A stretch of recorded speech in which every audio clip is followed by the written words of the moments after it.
тот момент, когда Чингук вошел в Хаббл. Миллионы глаз были прикованы к нему. И то, что произошло дальше, повергло весь фандом в шок. От того, как его приветствовали сотрудники, до камер, следивших за каждым его шагом. Это больше походило на королевское прибытие, чем на рекламное мероприятие. Но как раз тогда, как один тихий момент изменил все. Потому что реакция Тэйона, сдержанная, эмоциональная и неотразимая, внезапно стала настоящей сенсацией. И то, что он сделал дальше, заставило ARMY остановиться, перемотать и начать задавать вопросы. Момент, который никто не должен был видеть. В зале все еще гудели после королевского появления Чингука в Хаббле, но что-то изменилось. Это не было громко. Это не было очевидно. И все же Тэйон почувствовал это в тот момент, когда Чингук прошел мимо него. На долю секунды их взгляды встретились. И то, что скрывалось за улыбкой Чингука, уже не было уверенностью. Это была усталость, облегчение. Возможно, даже что-то ближе к уязвимости. И никто не заметил этого взгляда, кроме Тэйона. Пока камеры следовали за Чингуком по комнате, Тэйон оставался позади и наблюдал. Не как знаменитость, не как исполнитель, а как человек, который точно знал, через что Чингук прошел, чтобы стоять там и улыбаться так, будто ничто не могло его коснуться. И вот тогда все стало ясно. Потому что дело было не просто в люксовом бренде или вспышках света. Дело было в том, что произошло до всего этого, момент, который так и не попал ни в какие кадры, аэропорт. ARMY видели отрывки, размытые ракурсы, полузапечатленные движения, но чего-то не хватало. Чего-то настоящего. Спустя несколько часов после мероприятия с телескопом Хаббл, Чингук, наконец, нарушил молчание в тихом интервью за кулисами. Его голос был спокойным, но слова «нет». В аэропорту был момент, медленно произнес он. Интернет замер. Тэйон сидел рядом с ним, когда добавил: «Мы этого не планировали. На нас не было камер, но нам это было нужно». Затем Тэйон заговорил, мы обнялись. Всего 2 слова. Но в тот день они поразили сильнее всего. Не постановочные объятия, не попытка угодить фанатам, а настоящие, скрытые от объективов. ARMY взорвались, потому что внезапно все, что они считали правдой, оказалось неверным. Натянутые улыбки, осторожная дистанция, контролируемые кадры, все рухнуло. Этом тихом признании Чингук на секунду опустил взгляд, прежде чем продолжить. Это было не для кого-то другого. Это было для нас. Мы оба были потрясены. Шум, давление, все. И в тот момент единственное, что казалось реальным, это то, что мы стояли рядом с ним. Тэйон не отрицал этого. Он не смягчал слова. Он не шутил. Иногда, сказал он, слова не нужны. Нужен просто кто-то, кто понимает тебя. Без вопросов. Именно тогда ARMY осознали нечто одновременно пугающее и прекрасное. Самые сильные моменты между ними никогда не были показаны на камеру. Объятия, потрясшие фандом, не были драматичными. Они не были видимыми. Но они были настоящими. И теперь, когда это подтвердилось, один вопрос никак не исчезал. Если этот момент был скрыт, то сколько еще таких же?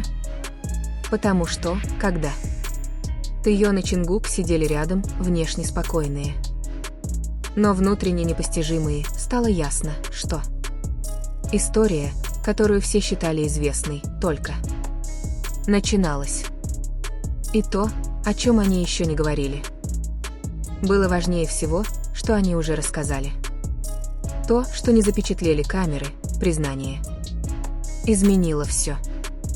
Эйяр и Муай не просто отреагировали, они взорвались.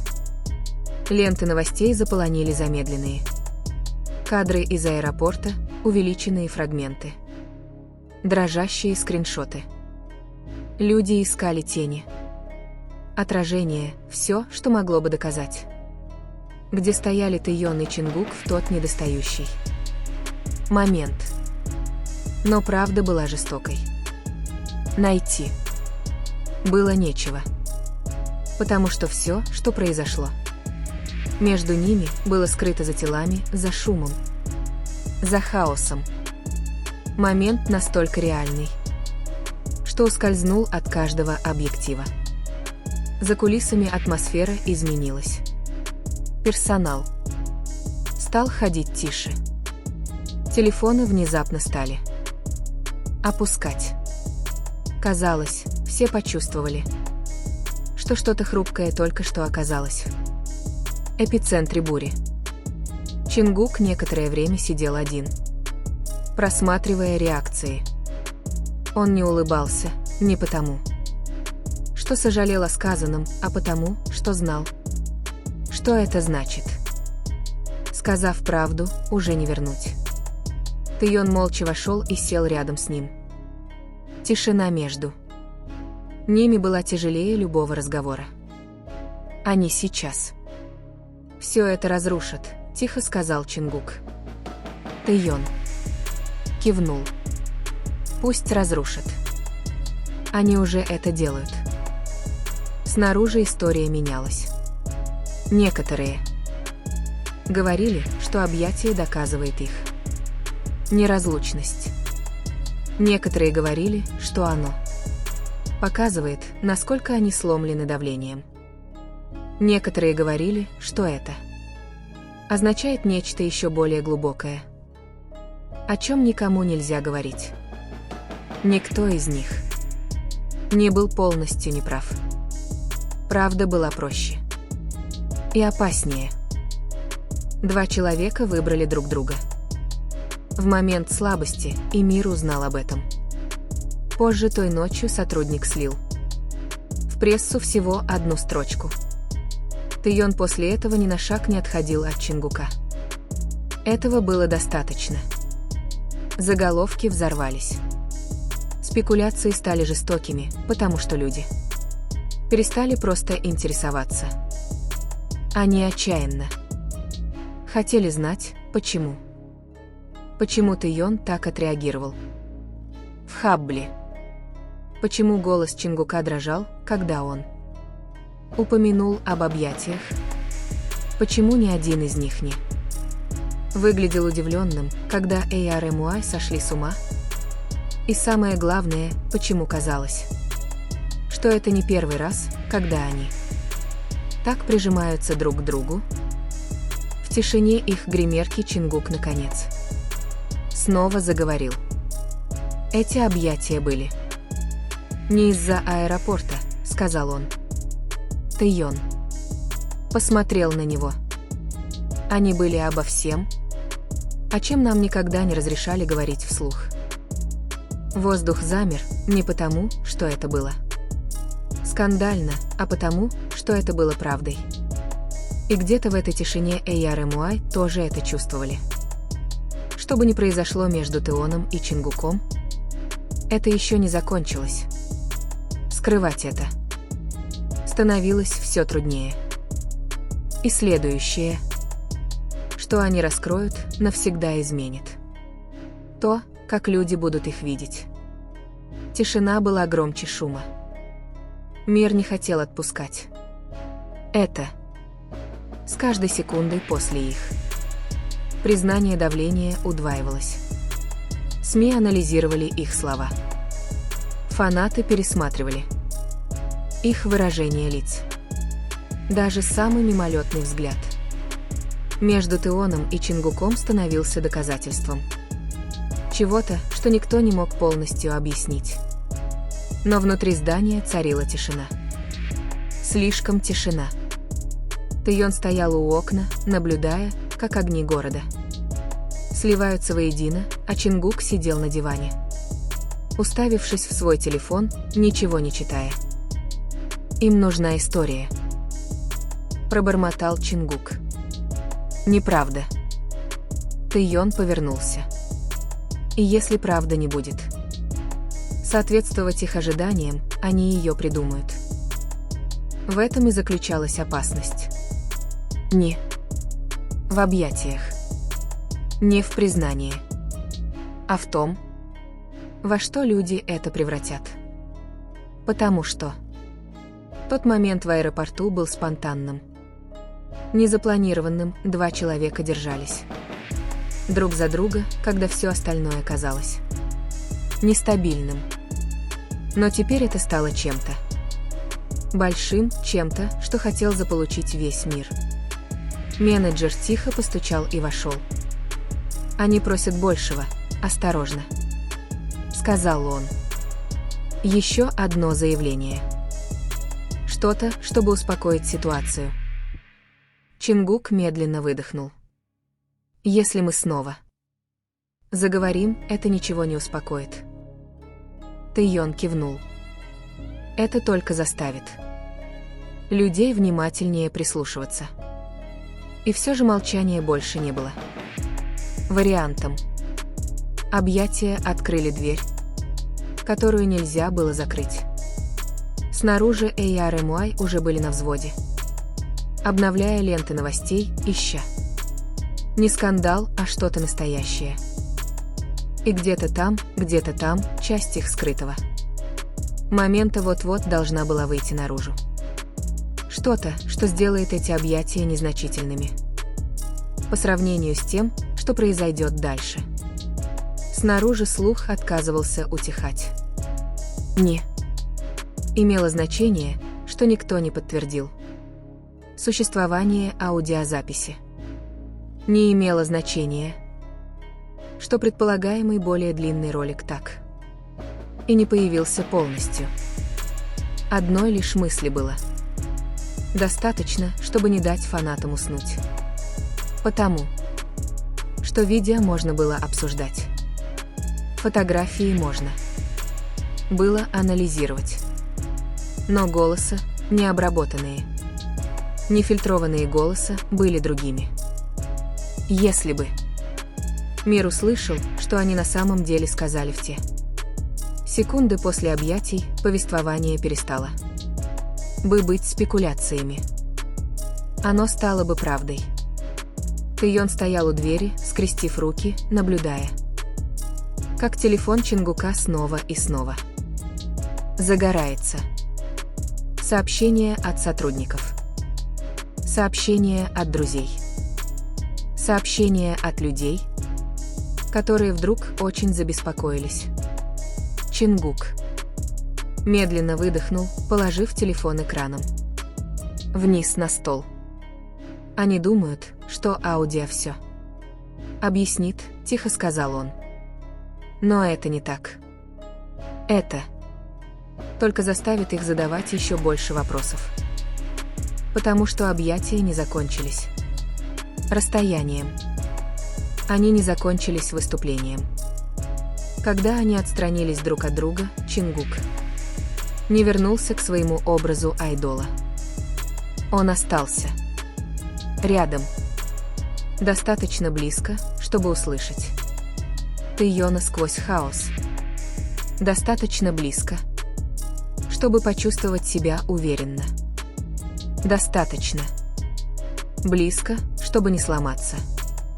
И то, что Тэйон сказал в тот момент, тихо, настойчиво, спокойно, никогда не предназначалось никому другому. «Посмотри на меня», – прошептал Тэйон. «Не на камеры. Не на фанатов. Посмотри на меня». И Чингук посмотрел. В настоящем времени тяжесть этого. Воспоминание давило между ними. «Если они это услышат», – пробормотал Чингук, – «они превратят это во что-то большее, чем было на самом деле». Тэйон медленно покачал головой. «Это уже так». Это была правда, которую ни один из них не произнес вслух. Объятие стало символом. Не из-за того, как оно выглядело, а из-за того, что людям нужно было в нем видеть. Кому-то это нужно было, чтобы доказать близость. Кому-то, чтобы доказать борьбу. Кому-то, чтобы подтвердить теории, которые они строили годами. Но для Тэйона и Чингука все было гораздо проще и гораздо более хрупко. Это была пауза в буре. Напоминание о том, что под светом софитов они все еще остаются людьми. Спустя несколько часов в сети появился короткий аудиофрагмент. Он был искажен, почти заглушен шумом аэропорта. Крики, объявления, шум движения. Но сквозь этот хаос можно было услышать два голоса. Один задыхающийся, другой ровный. Ни одной четкой фразы. Просто тон. Просто близость. Просто что-то неоспоримо реальное. На этот раз AR и MUI не взорвались. Они затихли. Потому что аудио не звучало драматично. Оно не звучало романтизированно. Оно звучало устало. Оно звучало грубо. Оно звучало как два человека, пытающиеся удержаться на ногах. Под огромным давлением. И каким-то образом это сделало его тяжелее любого заголовка. В зале ожидания Чингук прослушал один раз. Потом. Еще раз. Потом закрыл глаза. «Они это слышат», — сказал он. Тэйон кивнул. «Они это чувствуют». Снаружи разгорелись споры. Некоторые говорили, что аудио доказывает, насколько сильно они зависят друг от друга. Другие настаивали, что это свидетельствует о трещинах в тщательно поддерживаемом годами образе. Комментаторы анализировали паузы. Аналитики замедляли дыхание. Но никто из них не присутствовал.